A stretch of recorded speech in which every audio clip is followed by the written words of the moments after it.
Hey everyone, it's Rob, and thanks for listening in today. I greatly appreciate your time. I want to start by expressing my deep gratitude for all of your support and gratitude to my friends, Ashish and Jimpa, as well as the entire team here at Image One for helping to make leading with genuine care a real difference maker in this world.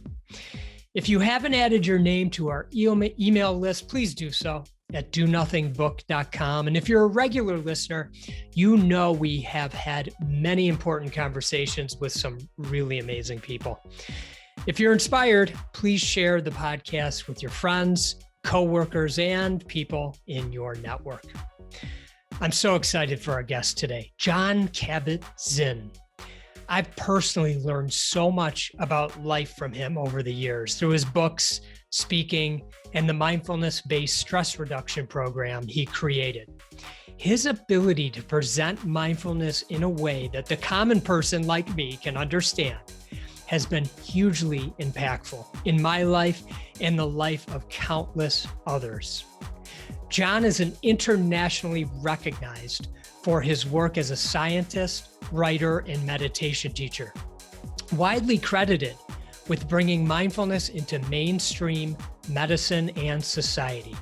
He holds a PhD in molecular biology from the Massachusetts Institute of Technology and is a professor of medicine emeritus at the University of Massachusetts Medical School, where he founded its world-renowned mindfulness-based stress reduction clinic in 1979 and the Center for Mindfulness in Medicine, Healthcare, and Society in 1995.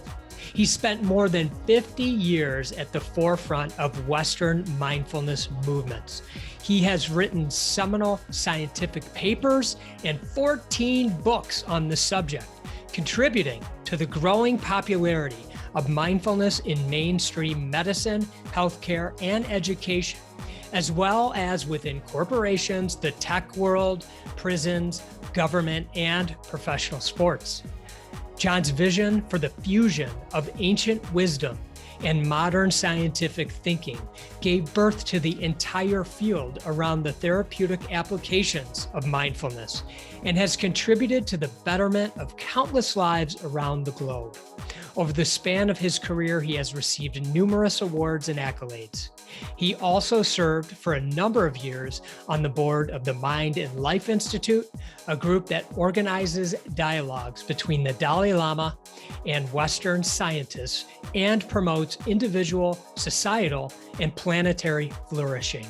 Okay, please enjoy my chat with Jon Kabat-Zinn. Jon, thank you for joining me. It's an absolute honor to have you here. Well, it's my pleasure to be with you, Rob. I wanted to start by sharing that on occasion, I do a body scan. And when I do, I listen to a recording, and I'd like to share part of that recording with you, if that's okay. Sure. This is side one of the first tape of the stress reduction and relaxation program that you have joined at the university. That's a museum piece. So yes, it is. You say tape. Tape. That's right. That dates it. I mean, it's like before the digital revolution. Yeah, right. We'll talk more about where you're at with that these days. Well, if you that body scan is still out there. It's part of an app that, I mean, yes, it is. It has a life of its own. It's almost 40 years old, and I would guess millions of people have not only listened to it, because it says right away, the idea is not to listen to it. The idea is to actually engage in it as a daily meditation practice for the rest of your life. So it's a very big ask. And the fact that it has been out there so long, and you yourself found that it is ceaselessly or never endlessly touching to me that that it serves that kind of purpose in the world in a way that, like, I record it once and then it's like got a life of its own. Right. You know? who knows who's listening to it and wherever they are. everybody brings their own life to it in a certain way, and like a mirror gets life reflected back to one's own mind and heart and body. And yeah, so the past 40 years since I made that tape, have really seen a remarkable growth of not just interest, but engagement in mindfulness, as if really your life depended on it, which was the way it was always meant to be offered, but you can't force anybody to do anything. So in that sense, it's very rich. And thanks for starting out this way. I'm curious. Blast from the past. An app from the past, absolute blast from the past. I'm curious, in the 40 years, who were you then and who are you today? Yeah, the answer is the same. I have no idea. I mean, I could give you 150 different stories depending on what kind of impression I wanted to make, as probably everybody's realized. That's good.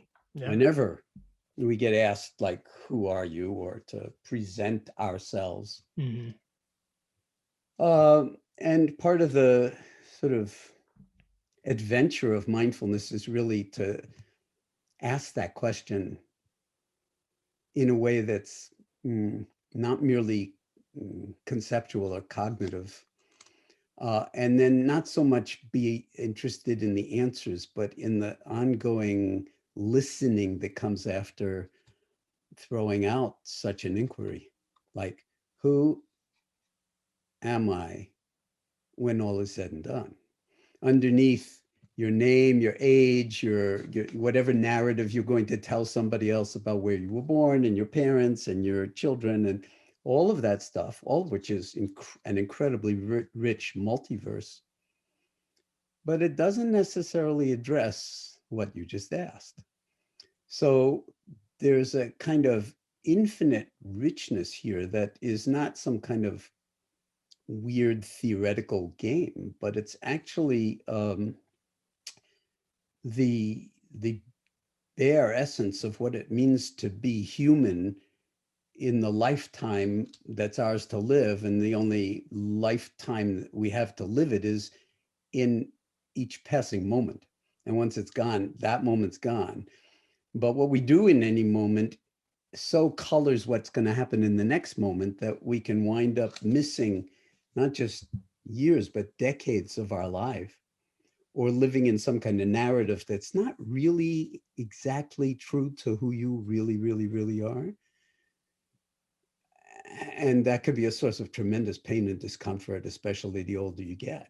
So I don't want to just wax on about this, but there's a lot to say because you're asking the most profound and fundamental questions. And I guess it might be appropriate to just quote Thoreau in that instance, where he said in Walden, when he was talking about why he even went to Walden and built a house there, a tiny little house, and then lived there for 2 years on and off. But he said, I went to the woods because I wished to live deliberately, to affront only the essential facts of life and see if I could not learn what they had to teach, and not, when I came to die, discovered that I hadn't lived. And if you're zoning along on autopilot most of your life, you might discover, and it would be a rude awakening, talk about the word awakening, a rude awakening to realize that maybe I got the whole thing wrong. That, I didn't really understand what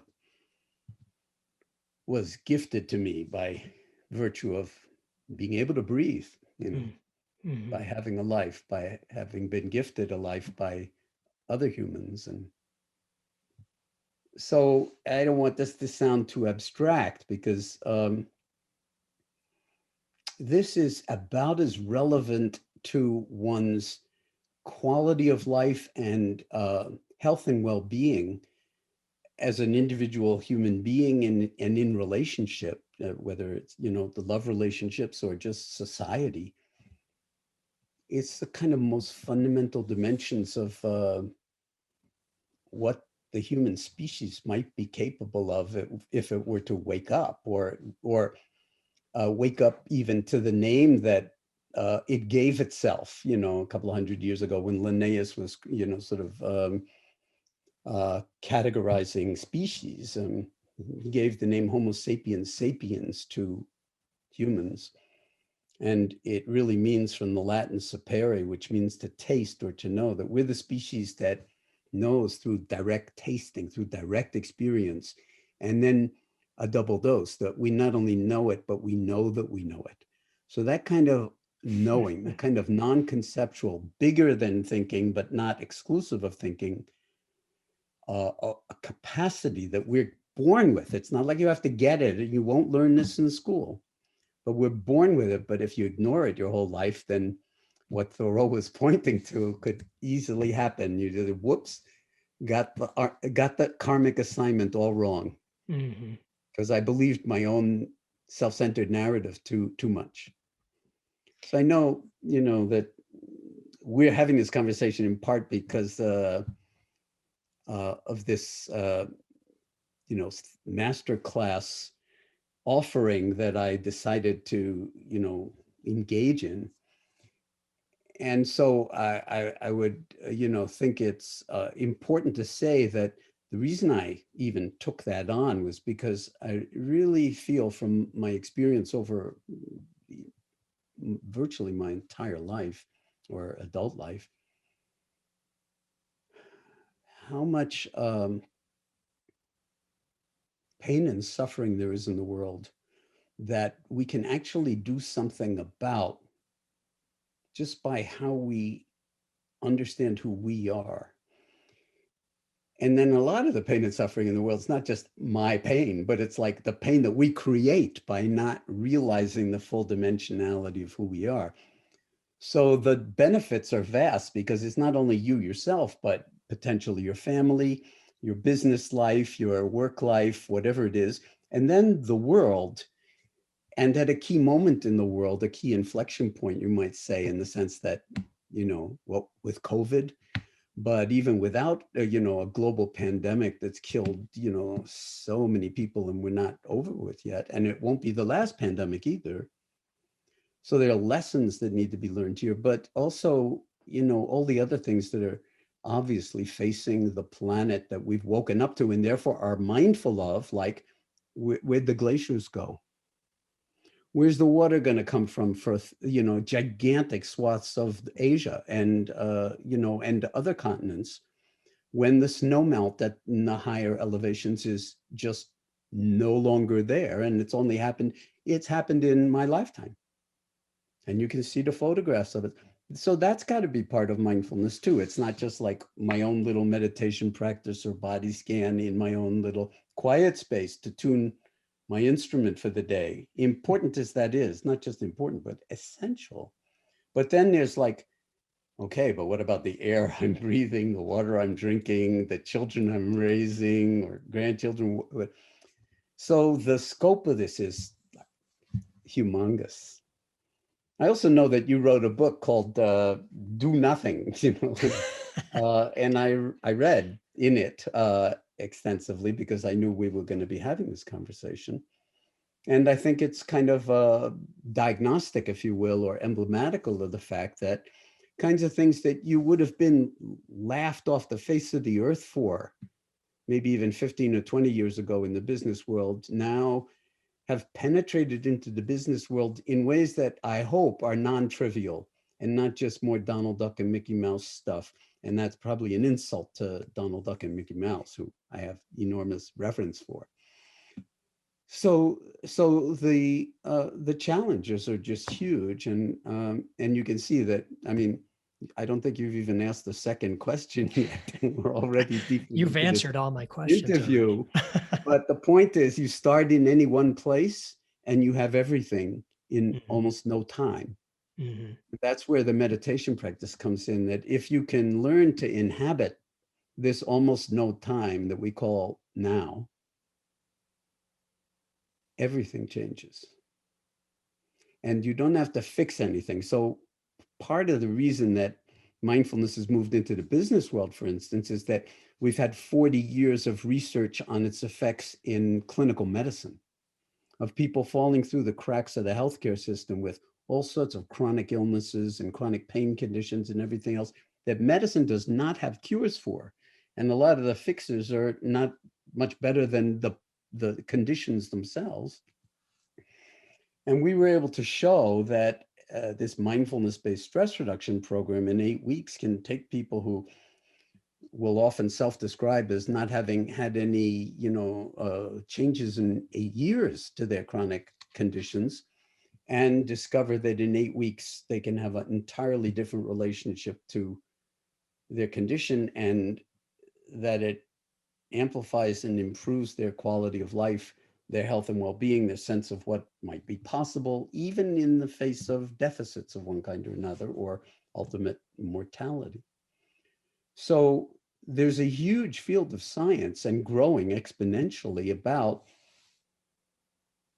what happens in the body, in the brain, in the mind, in the genome, in the, in every aspect of our biology, when we do something as weird as stop and drop into the present moment and not do anything. So it's a non-doing. That's where the title of your book, Do Nothing. My vocabulary is slightly different. I call it non-doing, it's kind of, and non-doing is not the same as doing nothing, because it's a whole universe of potential adventure, and ultimately a love affair with the nature of what is possible when you wake up, when you're real. And then imagine a community of people who wake up, like a business, who are not simply driven by the bottom line or greed, or understand more what the vast relationship is with what the business is, because, it's like the business is not just the four walls of the work environment, but it's like, the supply chain, the customers, the satisfaction, the environment needs to be part of this. So it's a gigantic potential opportunity to understand what the real business of business is in a way that would be maximally wholesome and helpful, and minimally harmful, including to the environment and future generations. That requires consciousness. That requires mindfulness. Mm-hmm. I'll stop talking and let you talk. Well, there's so much there. That one of the first things that was coming to my mind was the path that we're all on. And sometimes one might say we're ready for something, and sometimes we're not ready for it, or it doesn't seem we're ready for it. And I think about that a little bit with meditation, or maybe other contemplative practices. And I'd love to get your thoughts on that. Sometimes we make our way through lives down these different paths in conventional manners, because it's really all we know and it's all we're exposed to. And so how do we bring this idea that you're sharing, and when is the right time for a person? Well, it's a profound question, and it's one of the reasons that I said yes to Masterclass. Of course, I don't think of myself as a master, and I think it's a big mistake to think that meditation is something that you can master. So, and I say right up front in the trailer that, welcome to my non-masterclass. Yes, because if you're trying to get someplace better, to mastery, whatever your mind conceives of that of being, you are getting off on the wrong foot to begin with, because we're starting from a place where the cardinal assumption is that you're already good enough. You're already whole, W-H-O-L-E, which is the root meaning of the word health and healing, and holy, H-O-L-Y for that matter. So, and we don't learn this in school, which nowadays you can learn this stuff in kindergarten, but, not for the last couple of thousand years. So it's not about striving to get someplace else, but learning to inhabit the full dimensionality of who and where you are right now, including the maybe you don't know who you are. So that original question of like, who are you? Who am I? And this requires a certain kind of discipline. So it's not kidding around. It's not like, just a Band-Aid that you'd put on to make yourself feel a little bit more relaxed, or, feel like, okay, now I'm part of the meditation club, or everybody's talking about mindfulness and now I'm going to know what they're talking about. No, this is like, it's not kidding around. This is like your life. And what I hope to do in these 20 master classes, episodes within the masterclass, is offer a kind of doorway into oneself that if you took it on in a way that was serious but not too serious, as a discipline, and did it, whether you engaged in it, let's say, I don't want to say do it, but engaged in it, whether you felt like it or not on any given day, or for that matter, in any given moment, that's really this. That's what that's why I said yes to it. That's why I did it, because the production values are so terrific, because that's what they do, that it's essential, that it's basically it was an opportunity for me to try to reach out to, I don't know what elements of the universe might be, and also to make it available so that it's not some kind of privileged thing that only people with resources can subscribe to, but they are very, very strong about giving this away to vast, sort of groups and numbers of people who would not necessarily come to it by subscribing to Masterclass. And so I really feel like it's a big experiment in whether people will take it seriously, because if you want to say it's a course or a class, then you got to do the work. I mean, there's no substitute for that. And that's the challenge. And since so many people now in the past, let's say 40 years, have taken this on in ways that nobody would have believed possible 40 years ago, and there's millions and multiple millions of dollars spent by the NIH, and then even more by private foundations every year to study what is going on a lot of different levels with this practice that looks so much like nothing and turns out to be just about everything. That I'm really looking forward to seeing what comes of this, because it's just one of a number of different ways that, while I still have breath moving in and out of my own body, I'm just trying to gift something that is priceless and that we don't have to get. It's kind of, we just need to wake up to who we already are. Mm-hmm.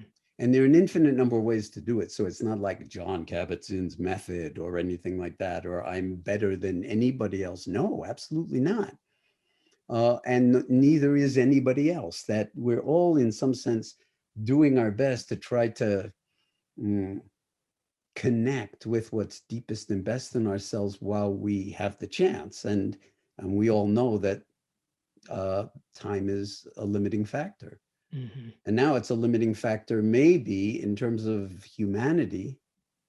I mean, just, so how we pay attention and how we cultivate awareness and compassion and clarity and well-being and regulate motivations, recognize, say, motivations that are so self-centered that they wind up causing lots of harm to oneself and other people on a lot of different levels, and what the options are for liberating oneself from that, and what might be possible in terms of truly healing contributions in the world, or illuminating contributions in the world. That's a distributive function that every single human being on the planet has. That, the Buddhists would call it intrinsic Buddha nature. And it's not about being Buddhist. It's about being awake. That's what the word Buddha means. Mm-hmm. It's awakening. Mm-hmm.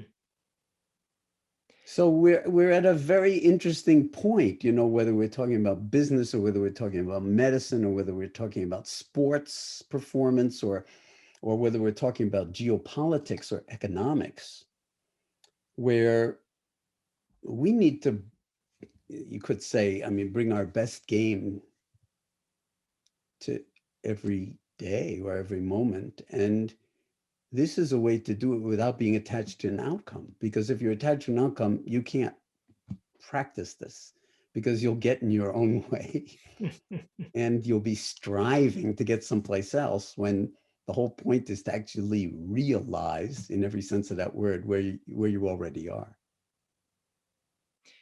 What Is are this your making any sense to you as we speak? almost all of it? And I joke. No, it is making sense, and I appreciate it. And I'm thinking a bit about how we are so much closer to each other than any other time in history as a global society. And despite, so you and I are in the United States, and despite the fact that we are here and this is our place that we live, we are interconnected with these 7 billion human beings around the world. Yeah. But in some senses, we lose sight of that, and we get laser focused on our own issues, our own problems, and forget about the fact that we need to come together and make decisions in many ways together for the betterment of our world. And I'm curious, having been through many ups and downs in societies and seeing things with your wisdom, what are your thoughts on where we're at today and where we're going? I don't know about wisdom or a privileged position of any kind, but you're asking a very salient and essential question for the moment. And I've been, I brought up Linnaeus and the name we gave ourselves as a species, the species that is aware and is aware that we're aware. But of course, we need to live our way into it. We haven't gotten there yet. We haven't realized it in the sense of making it real. And one metaphor that I've found to be quite useful is that we're all cells of the one body politic, whether you want to talk about the USA, which is just an abstraction, it's a fiction. I mean, if you read Yuval Noah Harari, for instance, I mean, he's fantastic, this great historian, absolutely fantastic about how, we live and die over fictions. And it's not like they're not important fictions, because when you have a pandemic, you really want the people who are in charge of this particular fiction to understand the molecular biology of COVID-19. Right. And how you develop a vaccine, and then how you distribute it. So there's and if you're not paying attention, or you're being driven by, personal gain as opposed to global good, we're seeing, how that results in infinite numbers of deaths that don't need to happen. So we're not kidding around here. But for me, one metaphor that's valuable is, supposing your liver and your heart decided to go to war with each other because the heart muscles just thought the liver looked ridiculous, was the wrong color.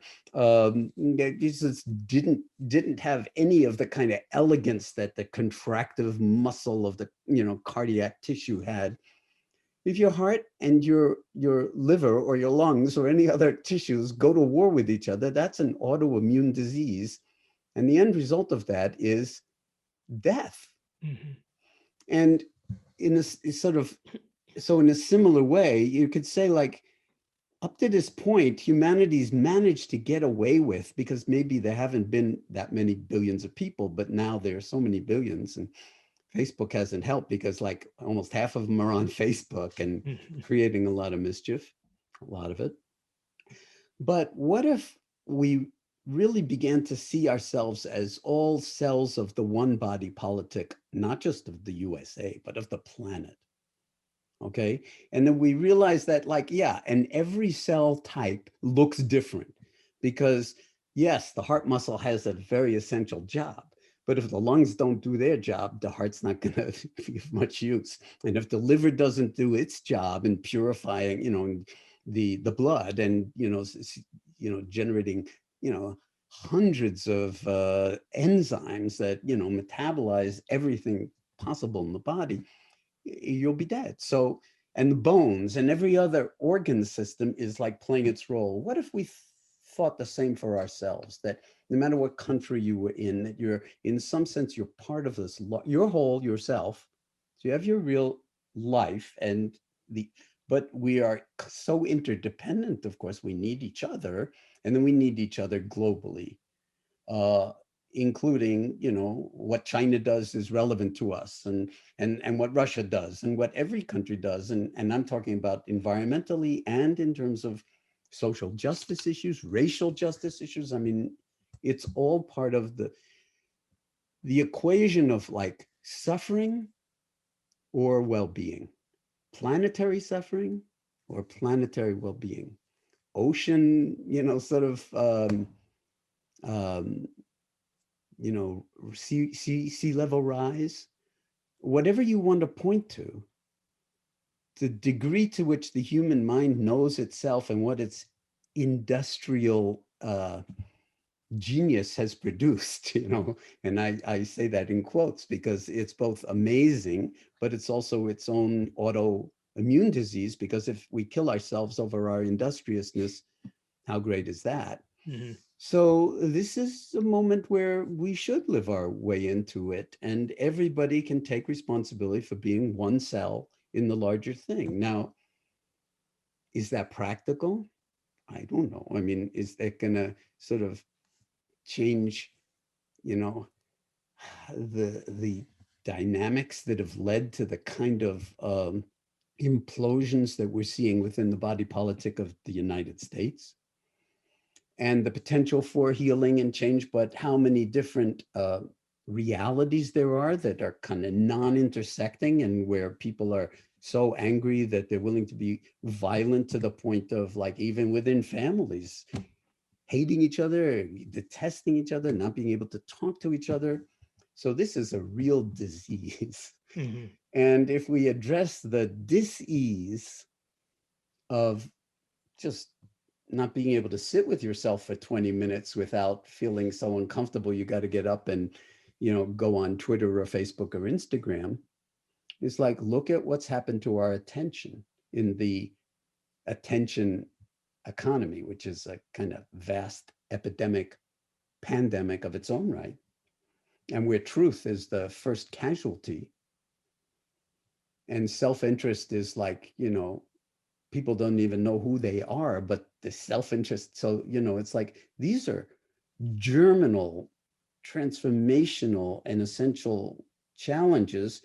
And I think in my experience over the past 40 years, working with all sorts of different kinds of people and constituents and in different universes of business and everything else, medicine, I think we can do this one. I think we can pull it off, but we can't pull it off unless we fucking wake up, and it's no joke. And so let's do what it takes to optimize well-being and minimize harm by omission as well as commission. And that's where racial justice comes into it. It's like, if you're blind to racial injustice, and, you know, some people might call that white privilege, if you happen to be white-skinned. So you're privileged to not even know what you don't know. You need other people to point it out, because otherwise it's just like the glaciers. They're gone. You don't know how it happened. And your own freedom is absolutely integral to everybody's freedom. And so ignorance is not really a viable option anymore.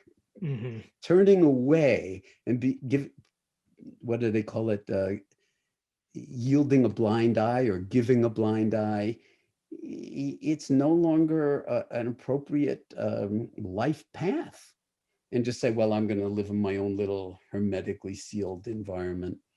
So that's why I said yes to talking with you, because, you know, I feel like the more podcasts or, you know, things of this kind where we can have these kinds of deep conversations where it's not about I, me, and mine, but exactly an inquiry into how blinding our I, me, and mine are when we're attached to them, then we can like really investigate what would a true we look like instead of a just me look like.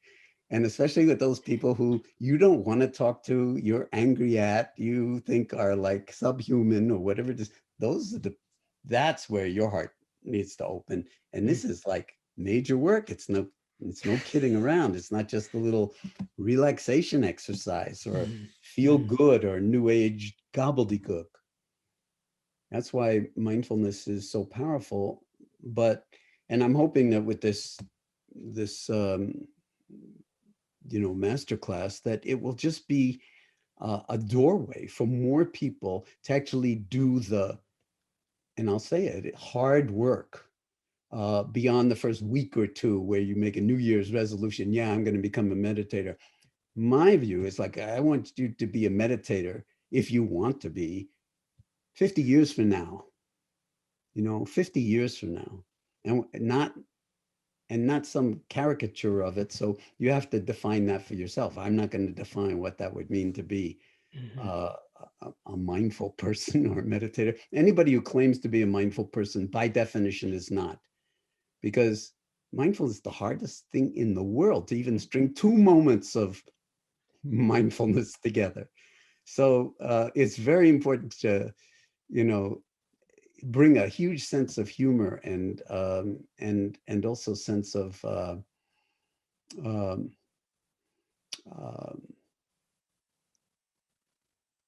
just like not building one more romantic narrative about mindfulness or meditation, but just living your life as if it really, really, really, really mattered. And my challenge is, or my assertion is, it does more than you think and more than you possibly can think, because thinking, no matter how powerful it is only one of our multiple human intelligences. And the awareness, which is what mindfulness really is, it's pure awareness. We're born with it. It's another form of human intelligence, and it's bigger than any thought, any business thought, any thought of physics or the multiverse or the nature of reality, anything, because you can hold any thought in awareness. And so it's de facto bigger, and it's a form of intelligence that we haven't really explored in any depth in mainstream culture at all. Of course, the Buddhists have been exploring it for thousands of years. And now, for various kinds of reasons that are hard to understand, karma of the Buddhism itself and Zen and, Theravadan Buddhism and the Vajrayana tradition, the Tibetan, as well as yoga and a lot of other meditative practices, body anchored and everything else. This is just spilling out into the world for reasons that it's very hard to, point to and say, oh, it's because of that. It's like, who knows how this emerged, but it is an emergent phenomenon. And I think it's just in time in a certain way. For those that feel safer seeing the world in maybe a more black and white manner, what can you say to them about what the truth really is?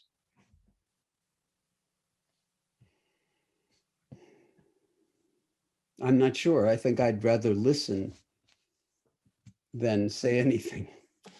I mean, really listen. I mean, that would be another definition of mindfulness, is true listening, deep listening. Ultimately, listening to silence, listening to the space between your own thoughts and emotions and underneath even your own thinking. I mean, so awareness in some sense is synonymous with spaciousness and with silence and with wakefulness. So I think deep listening is really called for. And let's focus on the suffering, okay? The people who, are very, very angry, if you dig down, in my experience, investigate anger, I don't think it takes long, no matter who you are, to discover that underneath your anger is fear. And might it be worth investigating what the ultimate fear is? And who is afraid? So it comes back to that original question: who's meditating? Who's doing a body scan? Who's speaking? Who's breathing even? And the questioning is so much more important than the answers, because it actually gives you back your core humanity, or reveals it. It gives it, makes access to it immediate in a certain way. And as long as you don't build a story about that, then the next moment growth happens. Learning happens. The more we learn, the more we grow, including grow into like not knowing who we are, maybe, as opposed to I hate these people and I love these people and let's go to war over that, just like the lungs and the heart or the liver. And I think having a deep inquiry into the nature of our suffering, what pains us, what is unfulfilled, and how our rhetoric of, say, our own nation, and then the nationalism, the disease that can grow out of that when you believe all the stuff about exceptionalism, and triumphalism, which is the way American history is usually taught, is that like we're the best on the planet. That can't be true. We're wonderful, but so are all the other people and countries in the world. But if we tell ourselves, no, there's something special about us, well, I get it, but then we better live our way into it in a way that we haven't really been. I mean, even in terms of COVID, we've lost more people, and with all our great science and the National Institutes of Health and everything else, we've had more deaths in the United States per capita than any other country on the planet. It's like, so you can be so smart, you're stupid if you don't wake up. And we need all the cells of the body. So that would mean the ones you don't, to come back to your question, to actually start listening much more to what would make you happy? What do you want? What would really, and when you start to investigate in that way, even, beyond a certain point, I mean, we're one of the wealthiest countries in the world. Even the people who are at the lower end of the socioeconomic status is a hell of a lot wealthier in a certain way and more secure than in many, many countries in the world. But what would it take if we actually took care of everybody in a way that strengthened the health of the body politic and then ultimately of the planet? And there's no one way to do it, the same as with the meditation practice. So that means that everybody's voice counts, everybody's experience counts. And mindfulness is really, in some sense, primed to embrace suffering and investigate the deep nature of suffering and its relationship to self. And then it is liberative. That's the only reason worth engaging in it, is that it frees us from a kind of suffering that we actually generate for ourselves, whether it's on an emotional level, whether it's on a thought level, whether it's on a social level. And ultimately it comes down to the original question, is like, who am I? And what are we capable of if we didn't believe all of our, very limited thoughts? Early on in the pandemic, I watched you do a YouTube meditation. I think it was on a daily basis. Yeah. Maybe through the Wisdom group. Yeah, Wisdom 2.0. Yes, Soren and I collaborated on that. Yeah, I mean, there were thousands of people on that. So much uncertainty and anxiety and stress, which is still continuing today. And I'm wondering if you could talk just a little bit about anxiety and what's happening when we have this feeling of anxiety, and how sometimes we don't even know why we feel anxious. Yeah, well, it's a profound question.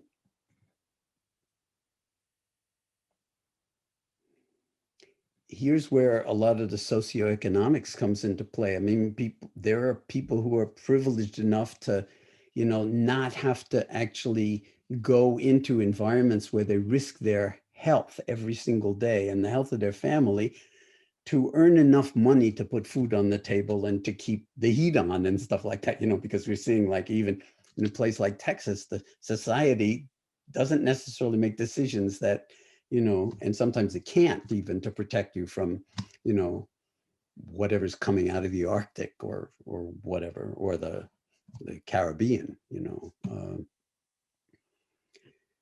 So I don't want to give people the impression that there are facile answers to anxiety and how to kind of come to terms with it, which is to say, in passing, that's my working definition of what it means to heal, is to come to terms with things as they are, not to fix, but to actually embrace. So when we're teaching mindfulness and we're inviting anxious feelings to arise, because they do, we actually do something that seems a little bit weird or paradoxical, which is to say, recognize them as anxious feelings. How does that appear in the body? What kinds of thoughts are associated with that kind of a feeling? What kinds of emotions and how are they expressed in the body? And then you can even investigate, is my awareness of my anxiety anxious? And you may discover, in fact, I think you're safe to say you're bound to discover, that if you can embrace it in awareness, much like a mother holding a child who's, fallen down and then hurt themselves and is crying, excuse me, if you can embrace your own anxiety in the body, in the heart, in the mind, and its consequences in the world, you may find that in that moment you'll have a deeper appreciation for where it's coming from, how valid it is, because sometimes anxiety can save your life. Fear is important and it saves your life. All of us humans are wired up that way. But sometimes it's completely debilitating because it becomes our default mode, and then we're just stuck in endless panic and endless fear. Well, I mean, we've done studies and published papers that show that 8 weeks of mindfulness-based stress reduction can really help people with medical diagnoses of panic attack and generalized anxiety disorder, decades of this, to actually in 8 weeks have a new way of being in relationship to those feelings that is transformative, that is liberative, not making them go away. It's finding a new way to actually learn from them, listen to them, appreciate them, welcome them, and understand that they're like waves on the surface of the ocean or storms in the mind. They're not the truth of anything. And that energy could actually be used for healing or for coming to terms with the actuality of things in ways that provide new openings. And there's no one way to do it. So it's not prescriptive in the sense of like, now here are Jon Kabat-Zinn's 20 ways to liberate yourself from anxiety. I mean, that would be an insult in a certain way, and say, no, this is your work to do. And your own body, mind, and heart and social relationships will collaborate in showing you and gifting you everything you need to actually befriend what you most want to run away from. And that's a love affair that is transformative. And that's really also what mindfulness is. So it's like some boring meditation practice. No, this is like, where the rubber meets the road in terms of like, hey, before you die, are you actually alive, or are you completely at the mercy of your own reactive thoughts and emotions and body sensations and fears? And no one can do that work for you. A therapist could support you in it, But ultimately, it's the kind of work that you have to do yourself. But it's not, work isn't, it comes back to the doing, non-doing thing.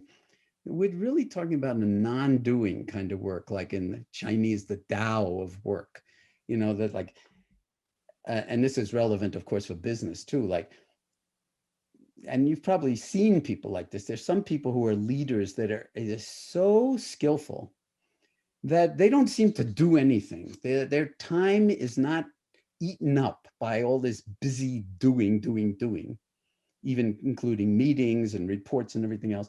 But somehow the way they hold the organization, nothing important is left undone.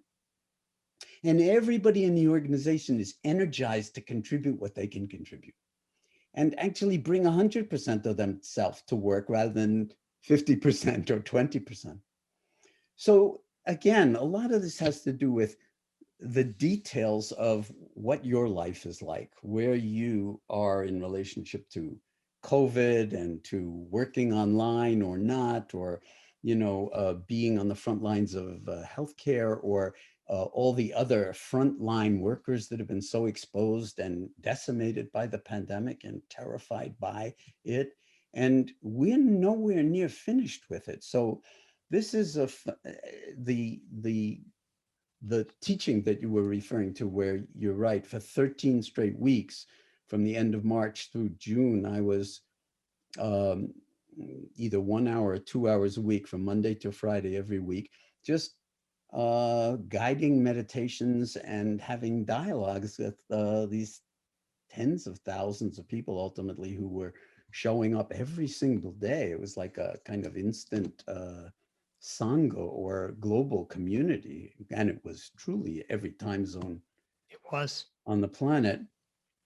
And it really was an example, so to speak, of the body politic, that we're all cells of it and we're all taking responsibility for our own little piece in a certain kind of way, which seems trivial, but it turns out is, excuse me, not at all trivial. Mm-hmm. And so I did that for 13 straight weeks and was encouraging people to look at the unfolding of the pandemic, to whatever degree possible, as a retreat, as a meditation retreat, where no one asked for this, but here we are locked down a lot of the time, stuck. Of course, anxiety is going to come up, of course, fear. I mean, and then of course, death. I mean, our relatives are dying, our friends are dying, our, people we know are dying. And nobody seems to be in control for a very long time, or approaching it. So it was a total nightmare. And yet, this has happened many times in the past, that humanity has been decimated by plagues of one kind or another, by pandemics. And we're no exception. And it's showing us that we need to wake up. Wake up. And the beauty of this work is that nobody can tell you how to do it. Ultimately, each one of us needs to contribute our own genius. And we always related to the medical patients who were referred by their doctors to the Mindfulness-Based Stress Reduction clinic in the hospital. Now the MBSR is like global phenomenon in hospitals around the world. But we used to say to people, look, from our experience, as long as you're breathing, there's more right with you than wrong with you. And we're going to pour energy into what's right with you. Let the rest of the healthcare system and your doctors and surgeons take care of what's wrong and see what happens. And ultimately, we were treating every single person as a kind of miraculous being, as a genius. And so there's no one right way to practice mindfulness. You have to find your own way. And what any teacher or guided meditation, whether it's a body scan or sitting meditation or mindful yoga or anything else, what that basically is a glide path into your own heart and your own genius. And then the adventure of, well, how's that going to unfold in the nitty gritty bullshit, horror, injustice, everything that's going on in the world in a way that promotes learning, growing, healing, and ultimately transformation on every level, including the society and the world. Fun. always some levity, right? Well, yeah, I like to say, I think I say this at some points or other in that program, that it's far too serious to take too seriously. Yes. Yeah. And then I say, I'm serious about that. Damn serious. I have to say, at the end of each of my meditations every day, I thank my teachers, and you are on that list. So every day, twice a day, I express my gratitude to you for teaching me and to help me to make my way through life just a little bit better. And I just want to say it's an honor to be able to thank you in person, or at least over these internet waves or whatever they're called. And the impact you've had on my life. It means the world. And to countless others. To hear you say that. To countless others as well, John. I'm very, very touched to hear you say that. And it's actually proof that, like, we don't know each other. I've never even heard of you. As I said, Most I people read your haven't. book and I've seen what you've been doing.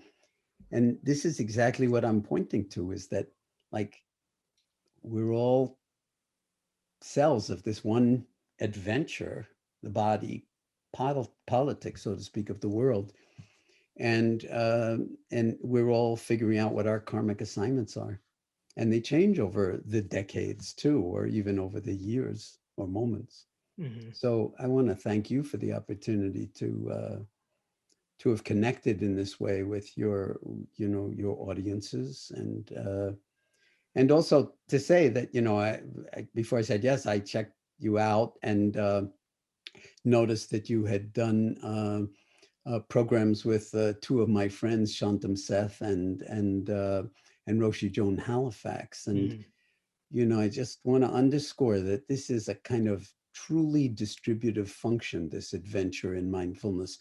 And so it really is a wonderful privilege to have met you and to, feel some of the kind of ways in which I can feel how your own being has got to be influencing the world in all of the domains that you function in. And I bow to you for that. I mean, it's like, I just love this, that, I guess I'll stop with this, which I was saying during the early days of the pandemic. I mean, I had the good fortune of crossing paths several times with Buckminster Fuller way back when. And he used to talk about the planet as spaceship Earth. And I think we've reached a point where we need all hands on deck on spaceship Earth. And that means you, whoever the hell you are, whoever the hell is listening to this, that, yeah, it means you. I love it. I love it. Thank you, John. I will end with this. In the first chapter of your book, Full Catastrophe Living, you share a part of a poem from Nadine Strain. She said, quote, "Oh, I've had my moments, and if I had to do it over again, I'd have more of them. In fact, I'd try to have nothing else, just moments, one after another, instead of living so many years ahead of each day, unquote." Thank you again, John. I greatly appreciate your time. And to all the loyal listeners, I greatly appreciate you spending time with us today. And I wish you all much love and gratitude.